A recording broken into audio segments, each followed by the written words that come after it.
Abi adım Ömer Faruk, soyadım Özel.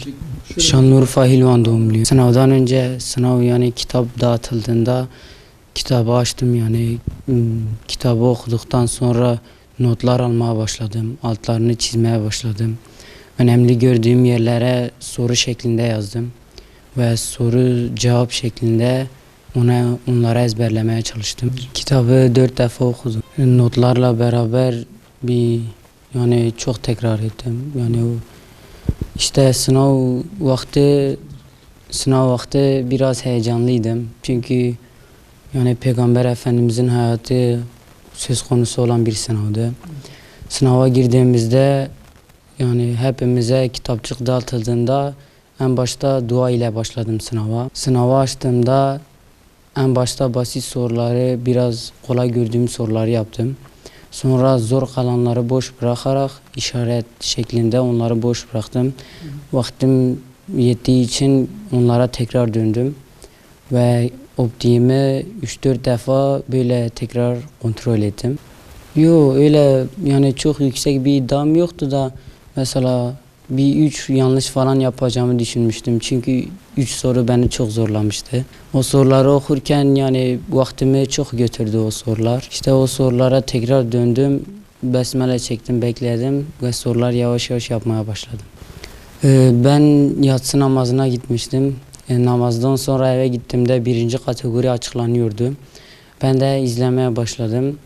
Ve hepimiz evde oturmuştuk. Ailemizle beraber oturmuştuk. Sonuçlara baktığımızda en başta adam 2. kategori açıklanacağı dediğinde ikinci kategori açıklanacağı dediğinde hepimiz artık konuşmayı kestik. Çünkü merakla bekliyorduk. Evet, ondan önce mesaj gelmişti. Full 60'ta 60 denildiği için ben de heyecanlıydım, acaba hangi ödül gelecek diye. Öyle işte beklerken bir baktık Umre'ye benim ismim çıkmış. Çok heyecanlandım o vakitte. Sağ olsun sınava hazırlanan, emeği geçen herkesten Allah razı olsun. Sınav çok güzeldi. Hem sınavı hem Peygamber Efendimizin hayatını öğreniyorduk hem de güzel ödüllerle sınavı kazanıyorduk. İsmim çıktığında bütün aile heyecanlandık. Telefonla mutluyduk hepimiz. Ben babamın elini falan öpüyordum çünkü mutluluktan. Allah nasip etmişti. Böyle bir şey fazla nasip olmaz. Evet, hepsi gülüyorlardı, mutluydu hepsi. Hepsinin keyfi yerindeydi. Peygamber Efendimizin hayatını öğrenmeliyiz, ondan örnekler almalıyız. Yaşantımız ona göre olmalı. Yoksa bütün insanlık onun emri üzerinedir Peygamber Efendimiz eğer onun hayatını öğrenmezsek, onun gibi yaşamasak, onun zarara gireriz, onun gibi yaşamasak mutlu yaşayamayız, huzurlu olamayız. Peygamber Efendimizin hayatını birçok insana öğretmeliyiz. Bu sınava katılımlar yüksek olmalı. Çünkü insanlık Peygamber Efendimiz'i öğrenmedikçe, onun hayatını örnek almadıkça kurtuluşa eremeyecektir. Bu gerçeklerdir. Peygamber Efendimizin hayatı o kadar güzel bir şekilde geçirilmiş ki onu kitaplara sığdıramayız. Peygamber Efendimizin yalan söylemediği gibi biz de yalan söylememeye çalışmalıyız.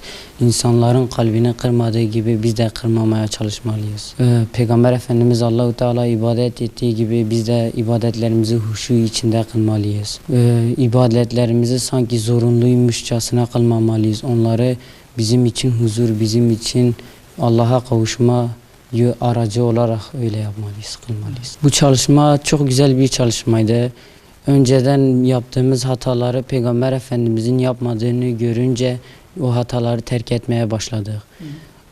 Peygamber Efendimizin yaptığı iyilikleri biz de yapmaya çalıştık. O sınava hazırlayanların emeğine sağlık. Sınav çok güzel olmuştu. Kitapta çok güzel bilgiler vardı.